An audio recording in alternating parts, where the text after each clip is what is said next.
오늘부터 우리는 디도서의 말씀을 함께 나눕니다.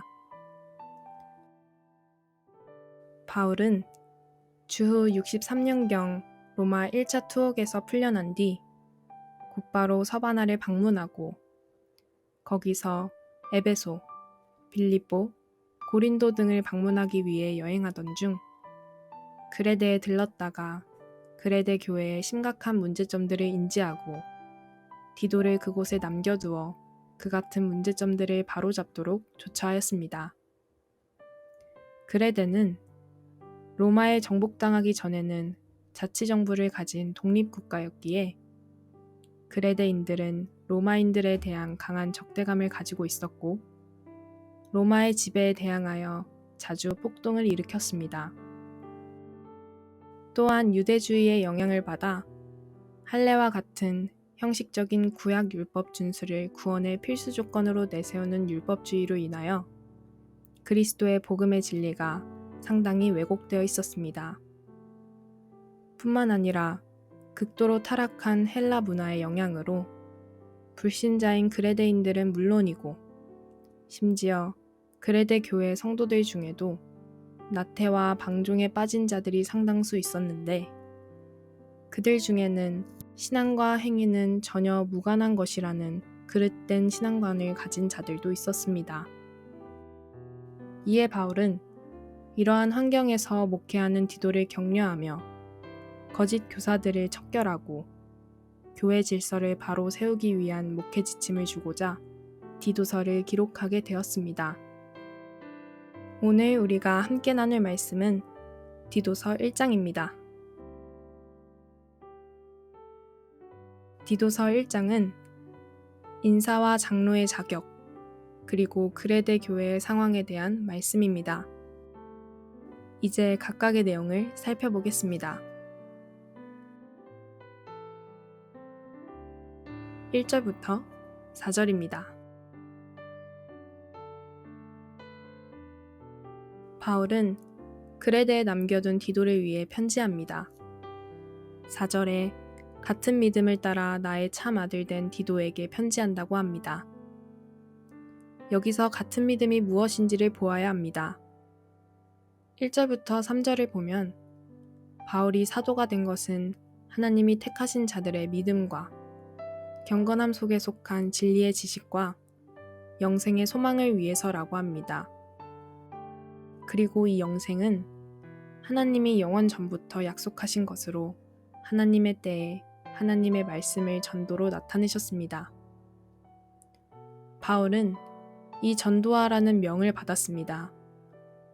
그래서 같은 믿음을 따라라는 말은 바울이 사도가 되어 영생에 대한 전도를 하는 사람이 된 것처럼 디도도 그렇게 전도의 삶을 살고 있다는 것입니다.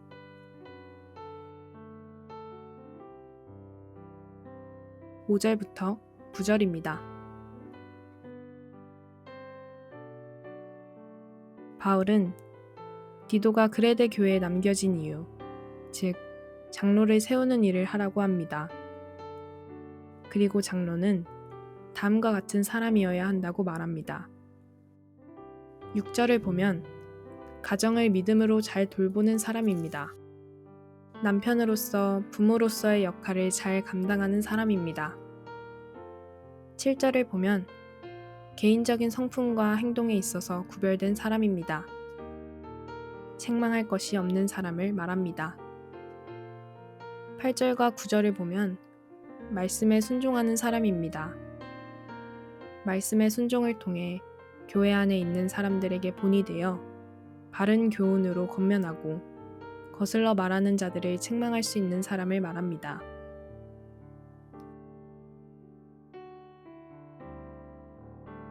10절부터 16절입니다. 그레데 교회에 불순종하고 헛된 말을 하며 속이는 자가 많습니다. 바울은 이들의 입을 막으라고 합니다. 이들 때문에 믿음의 가정이 무너지고 있기 때문입니다. 오죽하면 바울이 그레데인 중에 어떤 선지자가 말하되 그레데인들은 항상 거짓말쟁이며 악한 짐승이며 배만 위하는 게으른 뱅이라는 말이 참되다고 하겠습니까? 바울은 이런 상황에서 목회하는 디도에게 그들을 엄히 꾸짖으라고 합니다. 그래야만 믿음을 온전히 지키며 거짓에 미혹당하지 않기 때문입니다. 믿지 않는 사람은 마음과 양심이 더러운 사람입니다. 이들은 입으로는 하나님을 시인하지만 행위로는 전혀 믿음을 나타내지 않습니다. 바울은 이런 사람들을 가증한 자, 복종하지 않는 자, 모든 선한 일을 버린 자라고 합니다.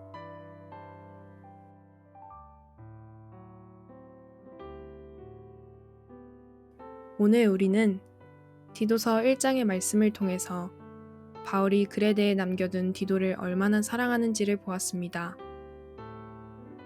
그레데의 어려운 상황 가운데서 목회를 하는 디도를 위해 바울은 아낌없이 그의 사랑을 나타냅니다. 바울은 디도가 겪는 어려움을 누구보다 더 잘 알고 있습니다.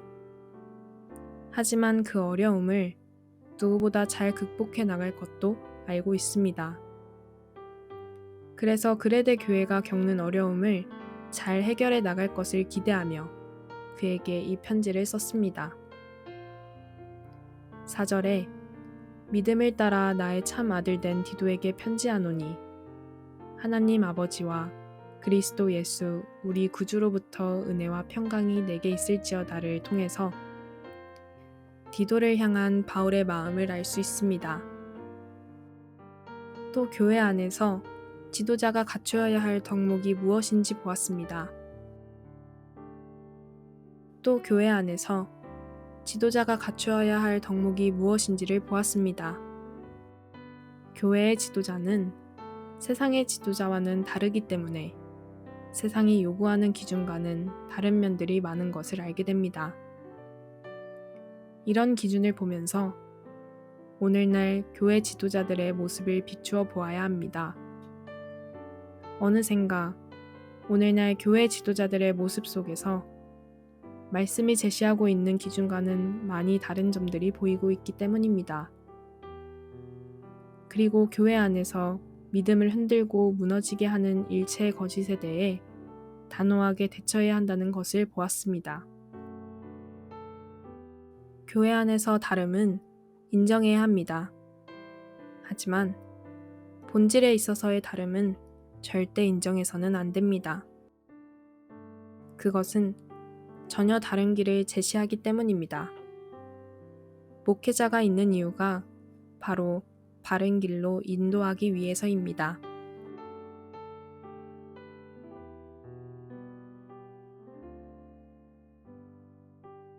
오늘의 말씀 묵상을 위한 도움입니다. 첫 번째, 같은 믿음을 따라 나의 참아들 된 디도에게 편지하노니 라는 말씀이 의미하는 바가 무엇일까요? 그리고 같은 믿음을 나에게도 적용시켜서 생각해 보시기 바랍니다. 두 번째, 오늘 말씀에서 제시한 장로와 감독의 자격을 봅시다. 그리고 오늘날도 여전히 이 기준이 유효해야 하는 이유를 생각해 봅시다. 마지막으로 세 번째, 바울은 그들의 입을 막으라, 그들을 엄히 꾸짖으라는 표현을 씁니다. 바울이 이렇게 강한 어조로 표현하는 이유가 무엇일까요? 디도서 1장의 말씀은 여기까지 하겠습니다.